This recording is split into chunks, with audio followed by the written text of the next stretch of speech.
Assalamualaikum warahmatullahi wabarakatuh. Selamat pagi, Bapak Ibu guru hebat. Pagi ini saya akan menjelaskan tentang aksi nyata yang saya buat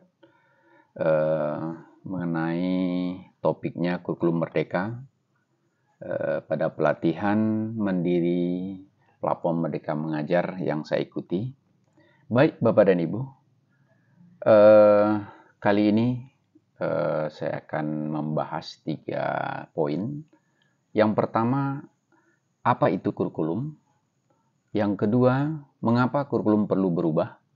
Dan yang ketiga, bagaimana cara mewujudkannya? Baik, Bapak dan Ibu, kurikulum pengertiannya saya ambil dari Undang-Undang Nomor 20 Tahun 2003 tentang Sisdiknas. Kurikulum adalah seperangkat rencana dan pengaturan mengenai tujuan, isi, dan bahan pelajaran serta cara yang digunakan sebagai pedoman penyelenggaraan kegiatan pembelajaran untuk mencapai tujuan pendidikan tertentu. Jadi Bapak dan Ibu, sebagai seorang guru atau pendidik, kita sudah tidak asing lagi dengan istilah kurikulum ini. Di Indonesia sendiri, kalau kita lihat beberapa pernah diterapkan di dunia pendidikan itu, kurikulum diantaranya mulai tahun 47, mungkin kita sebut dengan rencana pembelajaran 47. Lalu selanjutnya ada dikenal dengan kurikulum 1952. Ada lagi perubahan kurikulum 64. Terus kurikulum 1968, 1975, 1984, dan ada kurikulum 1994 dan suplemen kurikulum 1999. Kita lihat ada lagi 2004, kita lihat namanya kurikulum berbasis kompetensi. Selanjutnya tahun 2006 ada lagi kurikulum tingkat satuan pembelajaran. Dan tahun 2013 disebut dengan kurikulum 2013 atau disingkat dengan K13. Dan sejak tahun 2021 kita baru mengenal namanya kurikulum merdeka. Baik Bapak dan Ibu, selanjutnya mengapa kurikulum harus berubah? Yang pertama, tentu tantangan zaman yang dihadapi oleh murid sekarang berbeda dengan tantangan zaman yang kita hadapi di masa kita masih menjadi seorang murid. Yang kedua, kurikulum harus diadaptasi sesuai dengan perkembangan zaman yang dihadapi oleh murid saat ini. Yang ketiga, murid merupakan generasi masa depan bangsa yang akan mengukir zaman sesuai dengan potensinya. Baik Bapak dan Ibu, hari ini kalau kita lihat pendidikan, berkembangnya teknologi informasi yang begitu cepat membuat kita sebagai seorang guru harus bisa menyikapinya, bagaimana kita mengajarkan, mendidik anak didik kita sesuai dengan zamannya. Baik Bapak dan Ibu, selanjutnya kalau kita lihat perbedaan dari waktu ke waktu. Di sini kalau kita lihat gambar ini, itu adalah masa-masa kita dulu belajar. Sumber belajar kita masih terbatas dari buku, dari guru.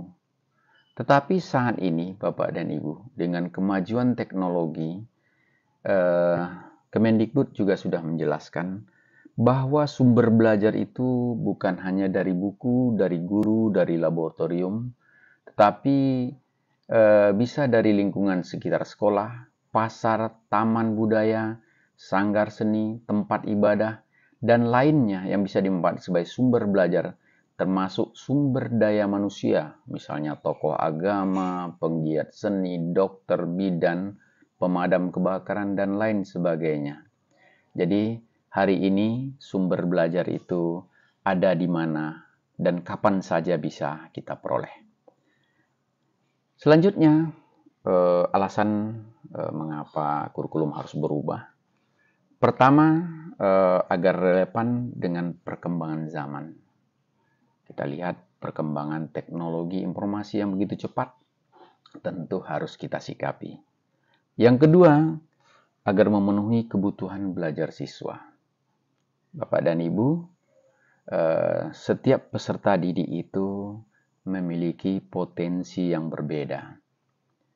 Supaya potensi yang berbeda itu bisa terpenuhi, kalau kita lihat di situ, siswa kita ada yang suka matematika, ada yang suka bahasa Indonesia, ada yang suka olahraga.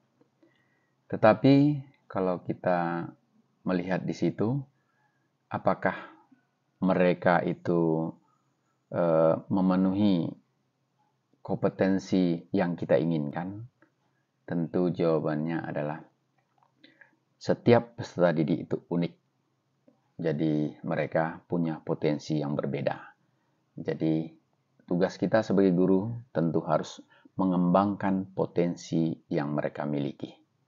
Selanjutnya, Bapak dan Ibu, generasi yang visioner adalah generasi yang akan menggantikan kita di masa depan.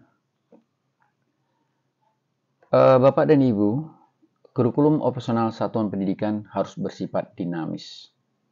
Artinya, dapat diubah sesuai dengan perubahan dan perkembangan budaya dan zaman. Selain mengikuti zaman yang harus diadaptasi sesuai lingkungan geografis. Jadi kurikulum itu sifatnya dinamis dan terus berkembang, atau bisa diadaptasi sesuai dengan konteks dan kebutuhan peserta didik untuk membangun kompetensi sesuai masa kini dan masa yang akan datang. Lalu pertanyaan yang terakhir, bagaimana cara mewujudkannya?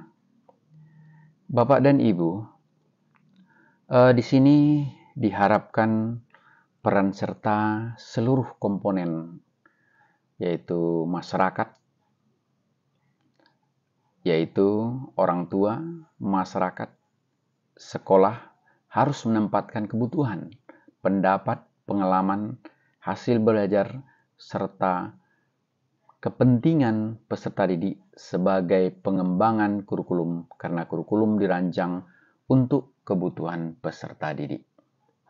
Jadi Bapak dan Ibu, itulah uraian saya tentang aksi nyata pelatihan platform Merdeka Mengajar ini dengan topik kurikulum merdeka. Demikian Bapak dan Ibu, saya ucapkan terima kasih. Mudah-mudahan penjelasan yang singkat ini dapat memperjelas mengapa kurikulum harus berubah. Terima kasih banyak. Assalamualaikum warahmatullahi wabarakatuh.